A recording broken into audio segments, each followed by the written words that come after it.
রব্বুল আলামিন বলেন, মা খালাকনাস সামাওয়াতি ওয়াল আরদা ওয়া মা বাইনাহুমা লাঈবিন।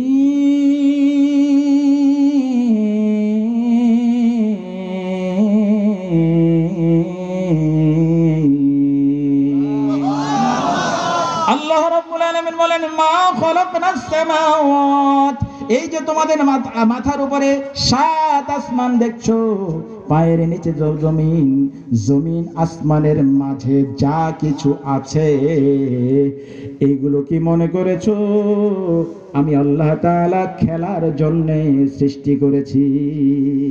মনে হয় আপনাদের? মা খালাকনাহুমা ইল্লা বিল হক, আমি আসমান জমিন সৃষ্টি করেছি নির্দিষ্ট যথাযথ উদ্দেশ্যকে সামনে রেখে। জোরে বলেন আল্লাহু আকবার। কেন এগুলো সৃষ্টি করলেন? রব্বুল আলামিন আরেক আয়াতে বলেন, ওয়াসাখখারা লাকুমুল লাইলা ওয়ান নাহারা ওয়াশ-শামসা ওয়াল কামারা ওয়ান নুজুমু মুসাখখারাতুম বিআমরিহি ইন্না ফি যালিকা লাআয়াতিন লিকাওমিন ইয়াকিলুন।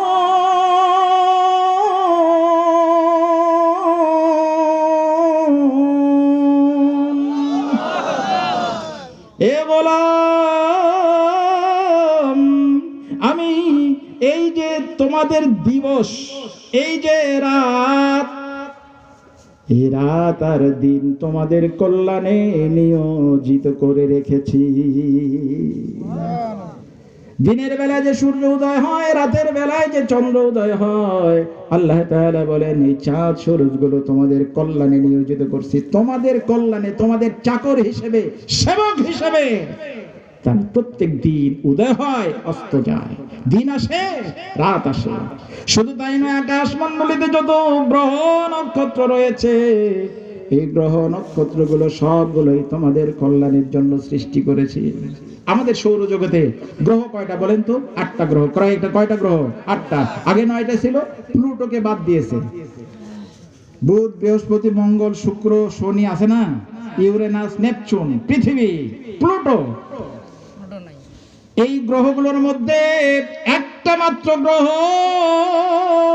যেই গ্রহে বাস করার পরিবেশ আছে, এই গ্রহটার নাম কি বলেন তো?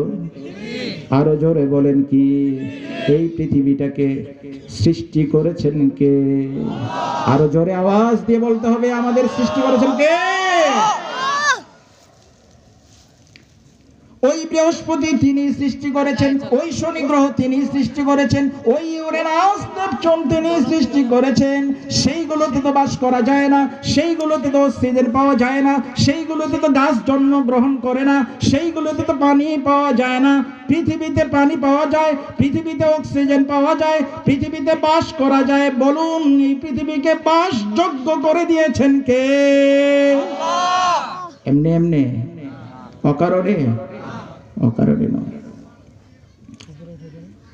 বলবেন আল্লাহ তাআলা আপনি আমাদের জন্য গ্রহ নক্ষত্রগুলো নিয়োজিত করে রাখছেন, জমিন আমাদের জন্য নিয়োজিত করে রাখছেন, আসমান আমাদের জন্য নিয়োজিত করে রাখছেন, আর সাগর বুঝি আর কাউকে রাজত্ব করতে দিয়েছেন? সাগর কাকে দিয়েছেন বলেন? আল্লাহ তাআলা বলেন, হুয়াল্লাযী সাখখারাল বাহরা লিতাকুলু লাহমান তারিয়্যান ওয়া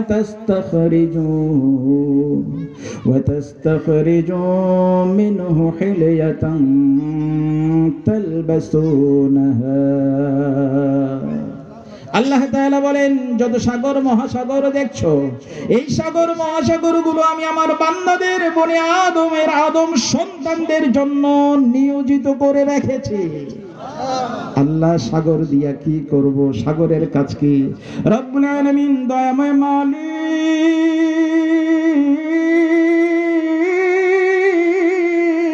বলেন, লিতাকুলু লাহমান তারিয়্যা,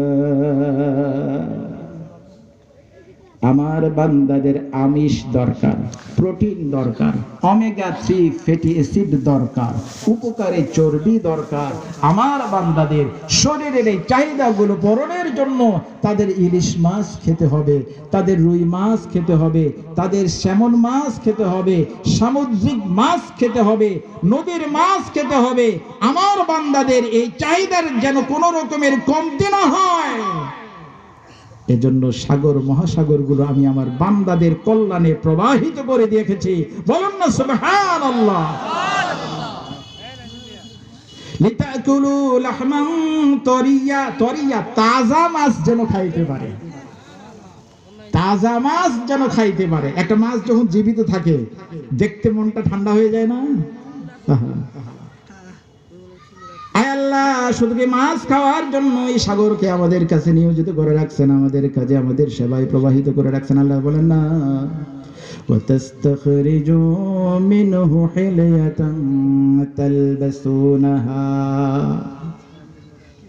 সাগরে এমন পরিমাণের মণিমুক্তা সম্পদ রাজি রয়েছে, সাগরের তলদেশ থেকে সেই মণিমুক্তগুলো আহরণ করে তোমরা যেন সুন্দর সুন্দর অর্নামেন্টস, অলংকার তৈরি করে নিজেদের বউদেরকে সাজাইতে পারো। জোরে বলুন সুবহানাল্লাহ। এই সবগুলো আমাদের জন্য নিয়োজিত করা লাগছে। দেখুন, গরু, ছাগল, ভেড়া, মহিষের পানি পান করার জন্য পুকুরের পানি যথেষ্ট, যথেষ্ট না? ঘোলা পানি খায় না ওরা? নাকি আপনার আমার মতো একেবারে টিউবওয়েল ঠাসা বিশুদ্ধ পানি ছাড়া গরু মুখে দেয় না? ওদের খাবার জন্য নালার পানি, ডোবার পানি, পুকুরের পানি, ঘোলা পানি হলেই চলে। রব্বুল আলামিন বলেন, আমার বনি আদম, ওয়ালাকাদ কাররামনা বনি আদম, আমি আমার আদম সন্তানদেরকে সম্মানিত করেছি। দেখুন, আপনাদের এলাকায় বা আমাদের এলাকায় যখন ঢাকা থেকে মন্ত্রী, মিনিস্টার বা এখানে ডিসিএসপি বা ইউনিয়ন যখন আসে, বড় বড় ঊর্ধ্বতন পর্যায়ের কেউ যখন আসে, আমরা কি এই টিউবওয়েলের পানি দেই? এরকম একটা পানির বোতল থাকে না, মাম পানি অথবা ফ্রেশ পানি থাকে না? ওইটা কি পানি? টিউবওয়েলের পানিটা কি আর এটা কি বলেন তো? মিনারেল ওয়াটার, তাই না? বিশুদ্ধ পানি। পৃথিবীর বিজ্ঞানীরা গবেষণা করে দেখেছে, এই পৃথিবীতে যত পানি রয়েছে সবচাইতে বিশুদ্ধ পানি আসমানের পানি। আল্লাহ রাব্বুল আলামিন বলেন, তিনি সেই সত্তা যিনি আসমান থেকে তোমাদের জন্য পানি অবতরণ করে থাকেন। ফিহি শারাব, ওই পানিতে তোমাদের জন্য রয়েছে পান করার পানি, এটি তোমাদের পানীয়। এমন বিশুদ্ধ পানি আল্লাহ তাআলা আসমান থেকে আমাদের জন্য বর্ষণ করেন। এইরকম পানি পৃথিবীর কোন কারখানায় কোন বিজ্ঞানীরা আজ পর্যন্ত এক ফোঁটা আবিষ্কার করতে পারে নাই, তৈরি করতে পারে না। এখন বলতেছে বৃষ্টির পানি জমা করে রাখেন। বৃষ্টির পানি কি করে রাখেন? আচ্ছা, এই পর্যন্ত যা শুনলাম তাতে এখন নিজেকে একটু ভিআইপি ভিআইপি মনে হয় না? মনে হইতেছে না ভিআইপি ভিআইপি? আমার এত দাম কেন? আমার এত মর্যাদা কেন? আমার এত সম্মান কেন? আমার জন্য সব স্পেশাল। আল্লাহ তাআলা সুন্দর করে সাজায় গুছায় দিয়ে আমার খেদমতে, আমাদের সেবায় এই সব বিশাল বিশাল সৃষ্টিগুলোকে নিয়োজিত করে রেখেছেন। আমার মর্যাদার জায়গাটা কোথায়? ওই যে প্রথমে প্রশ্ন উঠাইছিলাম, আমরা কে? আমাদেরকে পাঠাইলেন, কেন পাঠাইলেন? রব্বুল আলামিন ফেরেশতাদের সামনে আমাদের আদি পিতাকে সৃষ্টি করার সময়, আমাদের আদি পিতার নাম কি বলেন? আরো জোরে বলেন। আদম আলাইহিস সালাতু ওয়াস সালাম। তখন কি বলেছিলেন?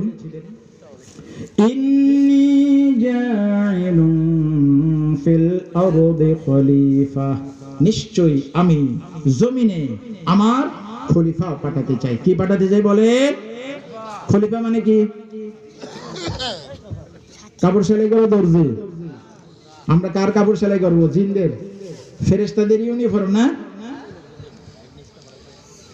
খলিফা পাঠাতে চাই। ফেরেশতারা কি বলল? এ আল্লাহ, আপনার মানুষ সৃষ্টি করার প্রয়োজন কি? আমরাই তো আপনার তাসবিহ পাঠ করছি, তাই না? ওয়া নুকাদ্দিসু লাক, আর আপনার পবিত্রতা বর্ণনা তো আমরাই করছি, আর মানুষ সৃষ্টির দরকার কি? এই বাচ্চারা, মানুষ সৃষ্টির প্রয়োজন কি?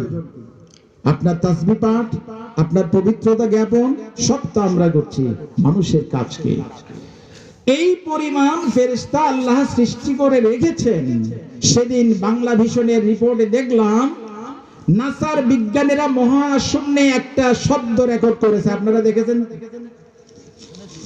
ভিডিওটা দেখেছেন?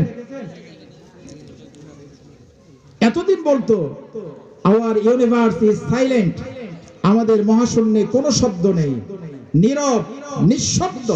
এখন বলছে লিসেন টু দা ইউনিভার্স, ইউনিভার্সকে শোনো, মহাশূন্যকে শোনো, মহাশূন্যে শব্দ আছে। গবেষক দলের একজন বিজ্ঞানী বলেছে মহাশূন্যে প্রাপ্ত সেই শব্দ পর্যালোচনা করে দেখা যায়, বোঝা যায় কোটি কোটি মানুষ এক জায়গায় বসে জিকির করলে যে আওয়াজ, কোটি কোটি মানুষ এক জায়গায় বসে প্রার্থনা সঙ্গীত গাইলে যে আওয়াজ, আসমানের সেই মহাশূন্যের শব্দ ওই রকম শোনা যায়। জোরে বলেন সুবহানাল্লাহ। কিসের শব্দ? বিজ্ঞানীরা তো কোরআন দিয়ে ব্যাখ্যা করে না, ওরা ওদের মতো করে ব্যাখ্যা করে। ওরা বলছে যে এটা মহাশূন্যে অনেক কণা ঘুরে বেড়াচ্ছে, জাগতিক মহাজাগতিক রশ্মি এবং মহাজাগতিক কণাগুলো ঘুরে বেড়ায়, একজনের সাথে আরেকজনের সংঘর্ষ লাগলে এরা প্রচন্ড রকমের কম্পন সৃষ্টি হয়। এই শব্দটা ওই কম্পনেরই শব্দ। আল্লাহ রাসূল সাল্লাল্লাহু আলাইহি সাল্লাম মেরাজ থেকে আসলেন। আমার পূর্ববর্তী বক্তা, আমার শ্রদ্ধেয় ভাই আশফাক, মাওলানা আশফাক তাওয়াক্কুলি সাহেব বলেছেন, মেরাজের ঘটনা শুনেছেন না? দীর্ঘ আল্লাহ রাসূল মেরাজ থেকে আসলেন। আবু দারদা রাদিয়াল্লাহু তাআলা আনহু আল্লাহ রাসূলকে জিজ্ঞাসা করলেন, ইয়া রাসূলুল্লাহ, আপনি মেরাজে কি দেখে আসলেন? আল্লাহ রাসূল সাল্লাল্লাহু আলাইহি ওয়াসাল্লাম বললেন, আমি মহাশূন্যে আসমানে অসংখ্য ফেরেশতাদের জিকিরের কম্পনের আওয়াজ শুনে এসেছি। জোরে বলেন সুবহানাল্লাহ। আল্লাহ রাসূল বললেন কম্পনের আওয়াজ, ১৫০০ বছর আগে বললেন কম্পনের আওয়াজ। আজ ২০২৫ সালের বিজ্ঞানীরাও বলছে মহাশূন্যে ওরকমই কম্পনের আওয়াজ পাওয়া যায়। যদি আমার রাসূল আল্লাহ রাসূল না হবেন, তাহলে আরবের মরু প্রান্তরে বসে একজন কি করে বলতে পারেন মহাশূন্যে কম্পনের আওয়াজ? অথচ বিজ্ঞানীরা ইতিপূর্বে বলেছিল মহাশূন্য নীরব, নিথর, নিস্তব্ধ, সেখানে কোনো শব্দ নয়।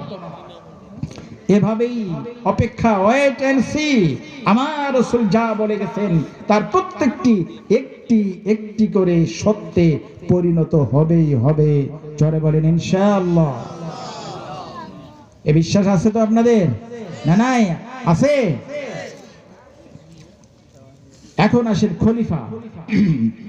আমরা কার খলিফা? আওয়াজ করে বলেন, কার খলিফা? আল্লাহ। খলিফা মানে কি? এটা নেওয়ার জন্য কি এখন কোন সাধারণ কোন মানুষের কাছে বা কোন অন্য পেশার ইঞ্জিনিয়ার বলেন, ডাক্তার বলেন, এরপরে উকিল বলেন, ব্যারিস্টার বলেন, জজ বলেন, তারা বেশি বলতে পারবে ভালো, নাকি কোরআন হাদিসের যারা বিশেষজ্ঞ তারা বলতে পারবে ভালো? এই জন্য খলিফা বলতে কি বোঝায় এটা আমরা তাফসীর থেকে শুনবো। কেমন? রাজি আছেন ইনশাআল্লাহ? ইনশাআল্লাহ। সময় তো খুব স্বল্প, এরপরও খুব আমরা যতটুকু না হলেই নয় ততটুকু শুনি। তাফসীরে কুরতুবী, তাফসীরে ইবনে কাসির, আর যেগুলো তাফসীর রয়েছে, খলিফা শব্দের সোজা সাপটা এক বাক্যে উত্তর হচ্ছে আল্লাহ রাব্বুল আলামিনের পক্ষ থেকে আল্লাহর বান্দাদের মাঝে আল্লাহর বিধান যারা বাস্তবায়ন করবে তাদেরকে বলা হয় প্রতিনিধি। কি বোঝা গেল? আল্লাহর বান্দাদের মাঝে আল্লাহর পক্ষ থেকে আল্লাহর বিধানগুলোর যারা বাস্তবায়ন করবে তারা হচ্ছে প্রতিনিধি। এখন কেউ যদি বলে যে না, নামাজ রোজা করলেই আমাদের দায়িত্ব শেষ, সে কি আপনাকে সঠিক কথা বলল নাকি আপনাকে ভুল পথের দিশা দিল? এজন্য কে বলল যে কোরআনে এইটা আছে ওইটা নাই, কোরআনে এইটা নাই সেইটা নাই, কে বলল তা দেখার কোনো প্রয়োজন নাই। কোরআনে কি আছে কি নেই তা বলবে আলেমেরা। কারা বলবে? আলেমেরা বলবে। এই কেউ একজন খেজুর গাছে উঠছে। কোথায়? খেজুর গাছে উঠছে। এখন খেজুর গাছে উঠে আর নামতে পারে না। নামবে কেমনে? কেউ কোনো বুদ্ধি পায় না। ও তো নিচে তাকাইলে তো থরথর করে কাঁপতেছে। নামবে কেমনে? লোকজন জড়ো হয়ে গেছে, নামানোর কোনো বুদ্ধি নাই। ওই গ্রামে একটা বুদ্ধিজীবী ছিল। কি ছিল? বুদ্ধিজীবী। সে আসছে, খুব ভাবসাব নিয়ে আসছে যে তোমরা এই লোকটাকে নামানোর বুদ্ধি পাইতেছ না, আমার কাছে বুদ্ধি আছে। আমার এরকম নামানোর বহু বছরের অভিজ্ঞতা আছে। বলে কেমনে? বলে তোমরা একটা রশি নিয়ে আসো।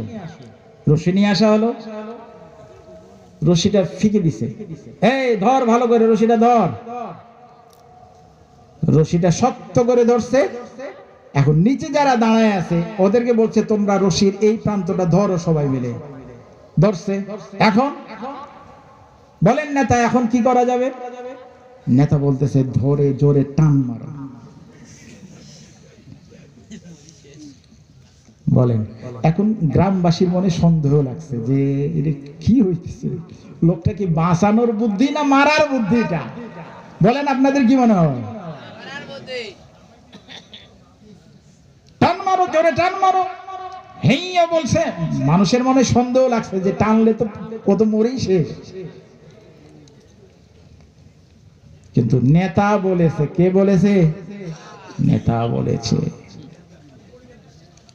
টান মারছে, ব্যাস ওখানেই শেষ। সবাই এখন নেতাকে ধরছে। নেতা এটা কি হলো? বলে না, এরকম তো হওয়ার কথা না, হয় তোমাদের টানের ভুল না হয় রশির ভুল। কেমনে? বলে ইতিপূর্বে আমি দেখেছিলাম একটা পুকুরে একটা লোক ডুবে গিয়েছিল, সে উঠতে পারতেছিল না, এরকম লম্বা দড়ি ফিক মারছি, সে দড়ি ধরছে, আমরা ধরে টানছি, সুন্দর উঠে আসছে।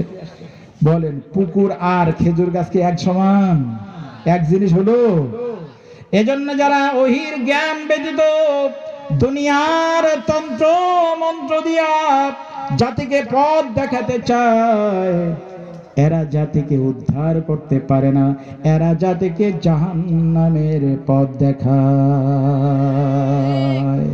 কোরআন দিয়ে যারা পথ দেখায় তারা জান্নাতের পথ দেখায়। শুধু জান্নাত নয়, দুনিয়ায় তারা শান্তির পথ দেখায়।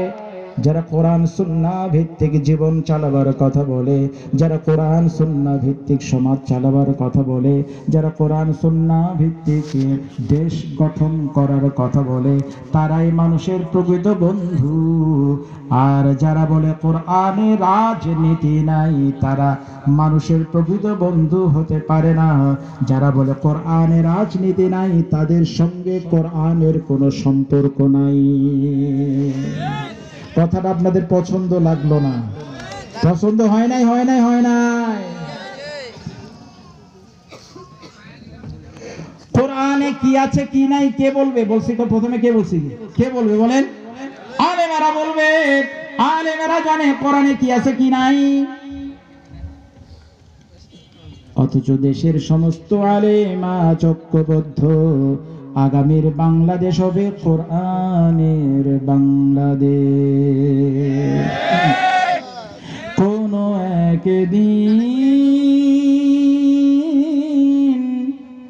এ দেশের আকাশে কালিমা তোমার পতাকায় দুলবে, সেদিন সবাই খোদাই বিধান পে দুঃখ বেদনা ভুলবে। বাংলাদেশে কোরআনের রাজ চালু হোক, কারা কারা চান হাত দেখা। আয় রব্বুল আলামিন,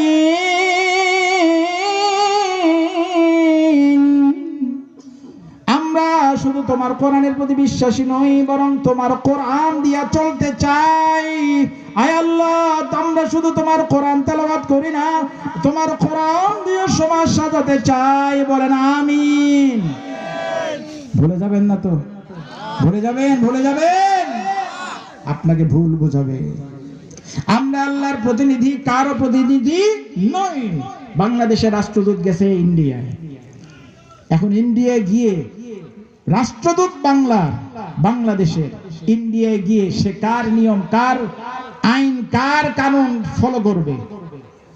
সে বাংলাদেশের সরকারের পাঠানো নির্দেশনার অনুযায়ী সে ওখানে কাজ করবে। ওইটাই তো কাজ ওর, নাকি খেয়ে পরে ঘুরে ফিরে মাজার জিয়ারত করাই উদ্দেশ্য?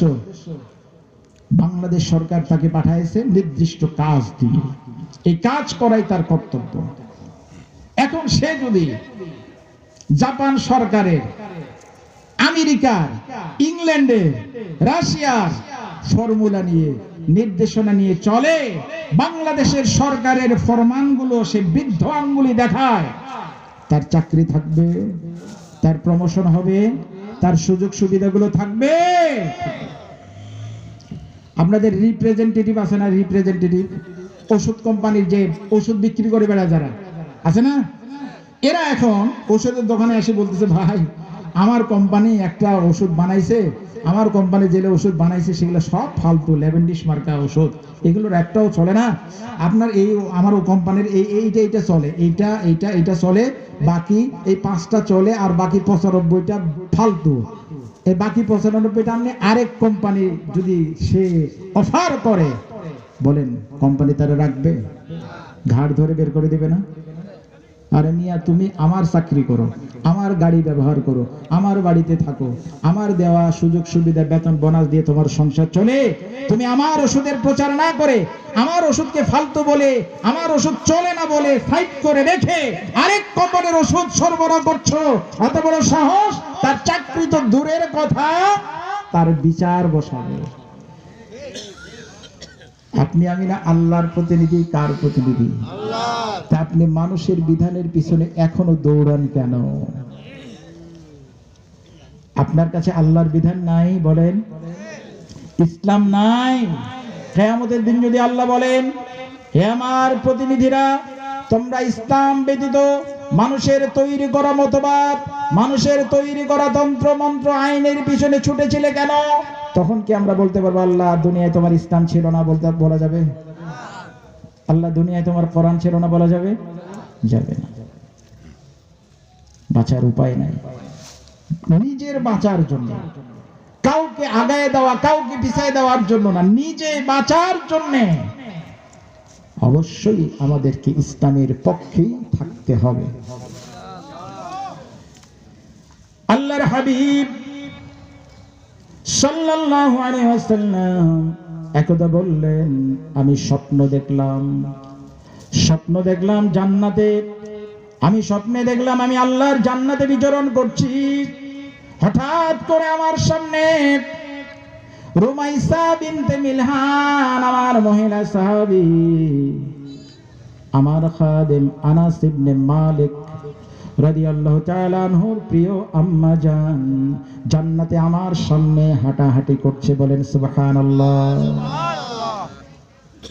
আল্লাহ রাসূল বলছেন, আমি স্বপ্ন দেখলাম আমি বেহেশতে, হঠাৎ করে কারো নড়াচড়ার শব্দ অথবা আমার সামনে রুমাইসা বিনতে মিলহানকে দেখলাম।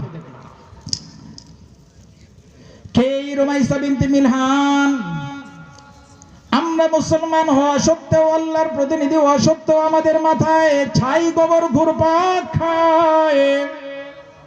ইসলামের কথা আমাদের মনে হয় খুতবার সময়, মসজিদে গেলে, মাদ্রাসায় আসলে, বাড়ির কেউ মারা গেলে আমাদের ইসলামের কথা মনে হয়, আর বাকি সময় ইসলামকে বন্ধু মনে হয় না, বাকি সময় ইসলামকে দুশ্মন মনে হয়। তাই না?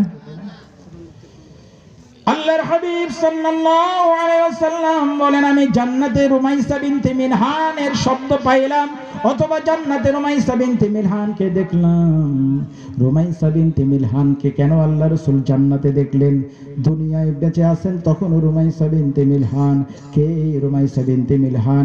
এই রুমাইসা বিনতে মিলহান হযরত আনাস ইবনে মালিক রাদিয়াল্লাহু তাআলা আনহুর আম্মা। আনাস ইবনে মালিক কে ছিলেন? আল্লাহ রাসূলের 10 বছরের খাদেম। রুমাইসা বিনতে মিলহান, তার বিয়ে হয়েছিল মালিক ইবনে নজরের সঙ্গে। প্রথমে রুমাইসা বিনতে মিলহান ইসলাম গ্রহণ করলেন। ইসলাম গ্রহণ করে তার স্বামী মালিক ইবনে নজর প্রচন্ড রেগে গেলেন। তিনি তাকে ইসলাম ত্যাগ করতে বললেন। রুমাইসা বিনতে মিলহান বলেন, যে ইসলামের স্বাদ আমি পেয়েছি, যেই কালেমার মধু, যেই কালেমার মজা আমি পেয়েছি, ও স্বামী, দুনিয়ার কোনো কিছুর বিনিময় সেই ইসলাম আর ত্যাগ করা সম্ভব নয়। মালিক ইবনে নজর রাগ করে চলে গেলেন, দেশ ছেড়ে বাইরে চলে গেলেন, থাকবই না। সেখানেই মৃত্যুবরণ করলেন। রুমাইসা বিনতে মিলহান তখনও বিয়ে করেন নাই। হযরত আবু তালহা রাদিয়াল্লাহু তাআলা আনহু তখনও ইসলাম গ্রহণ করেন নাই। তিনি যখন শুনলেন রুমাইসা বিনতে মিলহান স্বামী পরিত্যক্তা হয়ে গেছে, বিধবা হয়ে গেছে, এসে রুমাইসা বিনতে মিলহানের সামনে বিয়ের প্রস্তাব দিলেন। রুমাইসা, আমি তোমাকে বিয়ে করতে চাই। রুমাইসা বিনতে মিলহান বলেন, আবু তালহা, আপনি জানেন আমি কালেমা পড়া মুসলমান, আর আপনি এখনো ওই মাটি দিয়া, খড়কুটা দিয়া, বাঁশ দিয়া, কাঠ দিয়া তৈরি করা মূর্তির প্রতি এখনো আপনি বিশ্বাসী, মুশরিক। সুতরাং আপনার সঙ্গে আমার বিয়ে হতে পারে না। আমারে যদি বিয়ে করা লাগে, আপনার ওই পূজা ছেড়ে কালেমা পড়ে মুসলমান হতে হবে। আপনার কি লজ্জা করে না? নিজ হাতে মূর্তি তৈরি করে সেই মাটির মূর্তি, কাঠের মূর্তি, বাঁশের মূর্তি, খড়ের মূর্তির সামনে মাথা নত করে পূজা করেন। যারে আপনি নিজ হাতে তৈরি করলেন, তারে আপনার নিজের উপাস্য বলে পূজা করতে কি লজ্জা হয় না? আবু তালহা, যতক্ষণ আপনি কালেমা পড়ে মুসলমান না হন, ততক্ষণ আপনাকে আমার বিয়ে করা কোনোদিন সম্ভব নয়। আবু তালহা প্রস্তাব দিল, রুমাইসা, কয় হাজার স্বর্ণ মুদ্রা লাগবে? রুমাইসা বিনতে মিলহান বলে, আমার কোনো স্বর্ণ মুদ্রা লাগবে না, আমার কোনো রৌপ্য মুদ্রা লাগবে না, আমার দিনার দিরহাম জমি জমা কিচ্ছুই লাগবে না। আপনি শুধু কালেমা পড়ে মুসলমান হয়ে যান, আপনার কালেমা পড়াটাই আমার মোহর। পৃথিবীতে আসমানের নিচে, জমিনের উপরে সবচাইতে মূল্যবান মোহর ছিল রুমাইসা বিনতে মিলহান আর আবু তালহা রাদিয়াল্লাহু তাআলা আনহুমা, এদের বিয়ের মোহর। সেটা কি? আবু তালহা বলেন, আমি ভেবে দেখব। কিছুদিন পরে ফিরে এসে বলছে, রুমাইসা, তোমার প্রস্তাবটি খুব সুন্দর, আমি ভেবে দেখলাম ইসলামই সত্য, বাকি সব বাতিল বাতিল। জোরে বলেন সুবহানাল্লাহ। আবু তালহা কালেমা বললেন, লা ইলাহা ইল্লাল্লাহু মুহাম্মাদুর রাসূলুল্লাহ।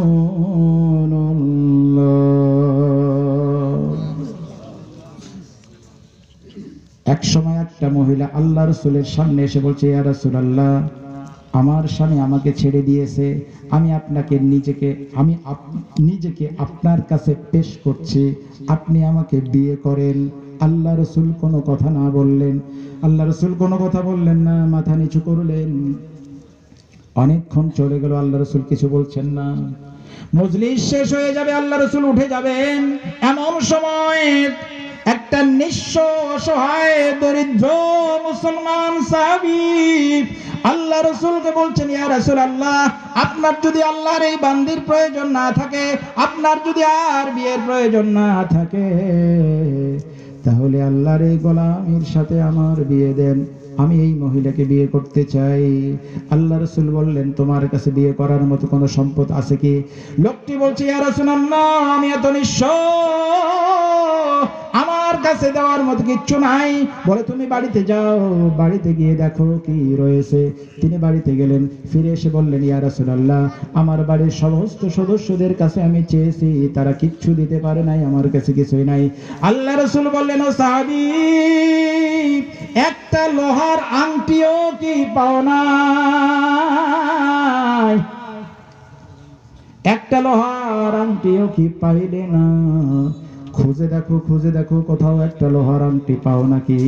সাহাবী আবার গেলেন লোহার আংটি খোঁজার জন্য, তিনি কোথাও খুঁজে পাইলেন না। সে বলেন, ইয়া রাসূলুল্লাহ, কোনো লোহার আংটি পাইলাম না।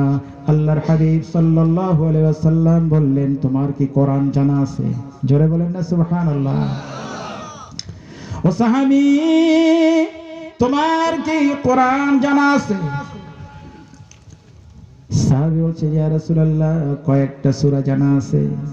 আল্লাহর হাবিব বললেন, যাও, তোমার কাজ হয়ে গেছে। জোরে বলেন সুবহানাল্লাহ। তুমি তোমার জানা সূরাগুলো তোমার নববিবাহিতা স্ত্রীকে শিক্ষা দেবে, এই শিক্ষাটাই তোমার বিয়ের মহরানা হয়ে যাবে। বিয়েকে সহজ করেন। আজ বিয়ে কঠিন হয়ে গেছে, জিনা ব্যভিচার সহজ হয়ে গেছে, ঠিক কিনা? জোরে বলেন। 10 লাখ 20 লাখ মহরানা ছাড়া বিয়ে হয় না মুসলমানের। রুমাইসা বিনতে মিলহান আবু তালহা রাদিয়াল্লাহু তাআলা আনহুকে বিয়ে করলেন কিসের বিনিময়? বলেন, কিসের বিনিময়? ইসলাম গ্রহণের বিনিময়ে। এমনি কি আল্লাহ রসুল জান্নাতে স্বপ্ন দেখলেন আর স্বপ্নে তিনি শুনতে পেলেন রুমাইসা বিনতে মিলহানের নড়াচড়া? এমনি তার জেহেনে শুধু ইসলাম। আমার কোন ওসিলায় কেউ যদি ইসলামের সন্ধান পেয়ে যায়, সব জায়গায় ইসলামের প্রাধান্য। কেউ যখন আমাকে ডাকতে আসবে, যদি ইসলাম দিয়ে ডাকতে আসে, আমি বিবেচনা করব, আর ইসলাম দিয়ে ডাকবে না, সঙ্গে সঙ্গে সে প্রত্যাখ্যাত হবে।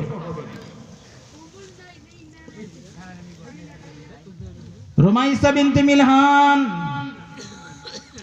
এবং আবু তালহা রাদিয়াল্লাহু তাআলা আনহুর গর্ভে ঔরসে তাদের দাম্পত্য জীবনে আল্লাহ রাব্বুল আলামিন সুন্দর ফুটফুটে একটা সন্তান দিয়েছিলেন, পুত্র সন্তান।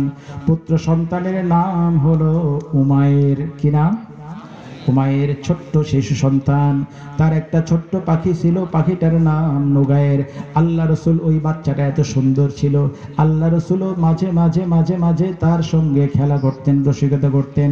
ডেকে বলতেন, ও উমাইর, কি খবর তোমার নুগায়ের? ও উমাইর, তোমার কোথায় তোমার নুগায়ের? আল্লাহর হাবিব সাল্লাল্লাহু আলাইহি ওয়াসাল্লাম বাচ্চাটাকে খুব স্নেহ করতেন। পিতা হিসেবে আবু তালহা রাদিয়াল্লাহু তাআলা আনহু ওই সন্তানটাকে খুবই স্নেহ করতেন, ভালোবাসতেন। হঠাৎ করে একদিন অসুস্থ হয়ে গেল। অসুস্থ হয়ে যাওয়ার পরে কিছুতেই অসুখ কমে না। আর আবু তালহা রাদিয়াল্লাহু তাআলা আনহুর অভ্যাস ছিল সকাল বিকাল আল্লাহ রাসূলের দরবারে গিয়ে আল্লাহ রাসূলের কাছ থেকে ওহীর জ্ঞান থেকে তৃষ্ণা নিবারণ করেন। সেই দিনও তিনি আল্লাহ রাসূলের দরবারে গেছেন। ওই দিন তিনি সারাদিন রোজা, আল্লাহ রাসূলের বয়ান শুনছেন। এইদিকে আবু তালহার ওই ছোট্ট কলিজার টুকরা সন্তান পৃথিবী থেকে বিদায় গ্রহণ করে ইন্তেকাল করেছে। রুমাইসা বিনতে মিলহান স্বামীকে ডাকলেন না, নিজ হাতে নিজের কলিজার টুকরা শিশু সন্তানকে গোসল করাইলেন, কাফন পরাইলেন, ঘরের এক কোণে সুন্দর করে শোয়ায়ে রাখলেন। আনাস রাদিয়াল্লাহু তাআলা আনহু বললেন, বাপ যা তোর আব্বাকে ডেকে নিয়ে আয়, খবরদার খবরদার, তোর ছোট ভাইয়ের মৃত্যুর সংবাদ যেন তোর বাবার কানে না যায়। ডেকে নিয়ে আসলেন। আবু তালহা সেই দিন সারাদিন রোজা। রুমাইসা বিনতে মিলহান কত ধৈর্যশীল নারী, নিজ হাতে স্বামীর জন্য ইফতারি রেডি করছেন, অথচ সন্তান ঘরে শোয়া, জীবিত না মৃত, ঘরের কোণায় শোয়া রাখছেন। নিজ হাতে স্বামীর জন্য ইফতারি তৈরি করেছেন। স্বামী ঘরে আসলে স্বামীর সামনে ইফতারি পরিবেশন করলেন, সুন্দর করে তার প্রয়োজন পূরণ করলেন। জিজ্ঞাসা করলেন, ও রুমাইসা, আমাদের উমাইরের কি খবর, তার কি অসুখ একটু কমলো? রুমাইসা বিনতে মিলহান বলে, স্বামী, আমাদের উমাইর আগের চাইতেও অনেক শান্ত, সে অনেক এখন শান্ত হয়ে আছে। আবু তালহা রাদিয়াল্লাহু তাআলা মনে করলেন উমাইরের জ্বর ভালো হয়েছে, উমাইরের অসুখ ভালো হয়েছে, তাই সে এখন আরামে ঘুমাইতেছে। তিনিও খেয়ে দিয়ে নামাজ কালাম পড়ে ঘুমায় পড়লেন, শুয়ে পড়লেন। রাতের বেলায় উমাইসা বিনতে মিলহান রাদিয়াল্লাহু তাআলা আনহা সাজলেন, স্বামীর সামনে নিজেকে পেশ করলেন। স্বামী স্ত্রী দুজনের মিলন হয়ে গেল, আরামের ঘুম দিলেন। একেবারে ফজরের সময় উঠলেন, উঠে গোসল করলেন। গোসল করে আবু তালহা রাদিয়াল্লাহু তাআলা আনহু মসজিদে যাবেন। এমন সময় রুমাইসা বিনতে মিলহান স্বামীকে ডেকে বলছেন, স্বামী, একটি কথা বলুন তো, আপনার কাছে কেউ যখন কোনো আমানত রাখে আর সে যদি সময় মতো তার আমানতটা চায়, আপনি কি তাকে ফেরত দেবেন না? আবু তালহা রাদিয়াল্লাহু তাআলা বলছেন, অবশ্যই অবশ্যই ফেরত দিতে হবে।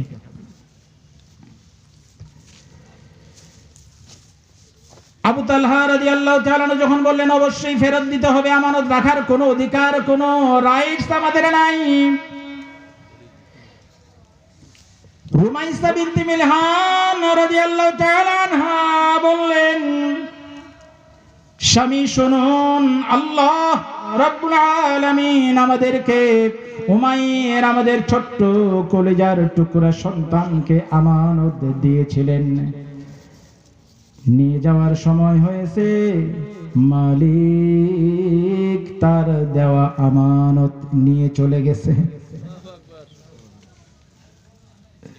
ও মায়েরা, ও বোনেরা, স্বামী সারাদিন মাথার ঘাম পায়ে ফেলে পরিশ্রম করে যখন ঘরে আসে, সঙ্গে সঙ্গে হাজারো বায়না, তাই না?